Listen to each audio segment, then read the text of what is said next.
Why should you start journaling? Well, maybe you did journal in your life and you didn't feel like it had an impact or it was worth it, or you didn't know how to do it, why you should do it. Well, that's why I made this video. I want to show you and explain to you why you should start journaling, and I'm also going to show you how you're gonna start it. First of all, don't you dare to journal on your PC, computer, phone, or whatever. It doesn't have to be online, bro. Buy a book or a piece of paper or a pen and write it in your book, paper, whatever. Trust me, this is way better because you don't want to get distracted, right? You want to be 100% focused on your writing, on your journaling. So when you're doing this on your computer or maybe even on your phone, you probably will get a notification or something, and that's going to distract you and your mind, and maybe because of that you won't even finish your last sentence. And you shouldn't even think about doing it on your phone. It's going to distract you. A book is just way better. So now hopefully you get my point why you should do it in a book and not on your computer, because like that you won't get distracted. You are just focused on your work.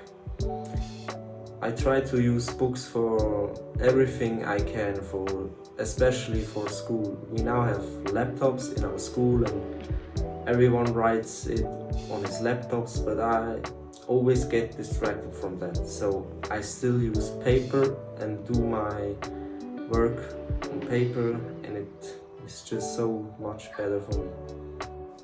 Second step is you have to take yourself a time on your day where you journal.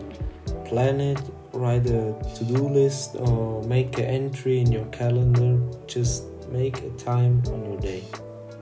Now say to yourself, okay, every day on 10 p.m. I'm going to journal 10 minutes every day, and then do it on this time. Because if you don't say that stuff to yourself, you don't write it down, or you won't do it, or you're gonna say, yeah, maybe I'm going to start tomorrow. Guess what? It's never going to happen. So it's important to take yourself time. So what should you even write? Well, it's very simple. First of all, you write the date, and I personally also write the time as well. And now write down 3 things that you are grateful for.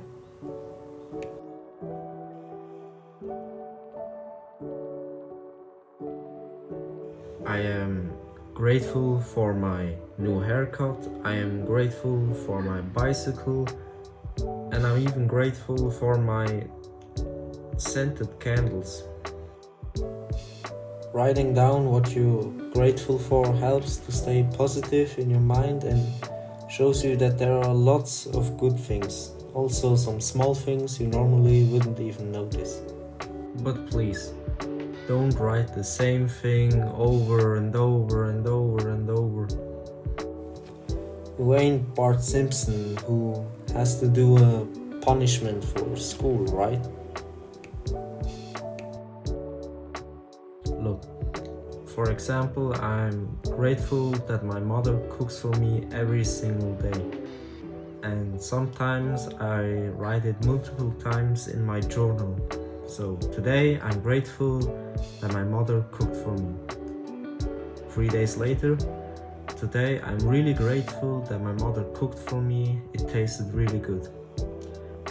Now, basically, I'm grateful for that every single day because she cooks for me every single day.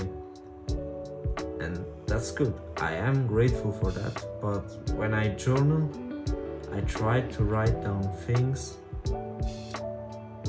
that are a bit more undercover, not so, how can you say that, just not the big things. Try to be grateful for some smaller things and not always the same thing. I know I'm grateful for my mother. So now I try to think of 3 other things I'm grateful for and push my mom away. So I know I'm grateful for that, and now I try to think of other things I'm grateful for. A benefit from gratitude journaling is, for example, after a few days you start to be more grateful for smaller things. Like right now, I'm grateful for this hair tie. It keeps my hair out of my face and it won't distract me, even though it looks kind of funny. I never would have thought that I would be grateful for something like this. Now, eventually, you're going to start to be grateful for bad things. So, what do I mean about that, and why should this be a good thing? For me, I'm grateful that I lacked on my diet yesterday, because it showed me that it is unacceptable and it motivated me to do it better this time. Now for journaling, we don't only write down what we are grateful for. No. We're going to sit to the book and think and write about our thoughts or what has been on our mind the most today. Just write down about your thoughts. It doesn't matter if it's bad or if it's good, just write your feelings down to that paper and tell it everything. Put these feelings in that book and I promise you it's going to feel great. Picture the book like some kind of therapist that you want to tell everything and you're going to feel great after that.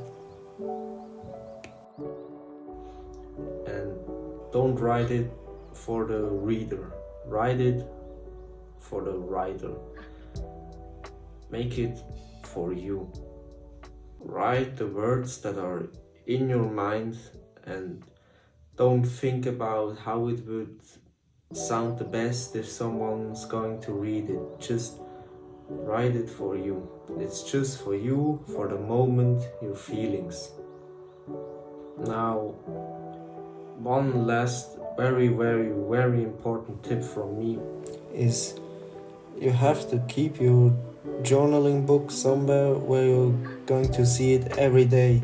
Every morning when you wake up, don't put it in a drawer. Put it on your laptop. Before you watch YouTube videos, you see your journal book and you journal. Put it somewhere where you're going to see it every single day. Because like this, you're just more likely to forget it, and that's exactly what we don't want, right?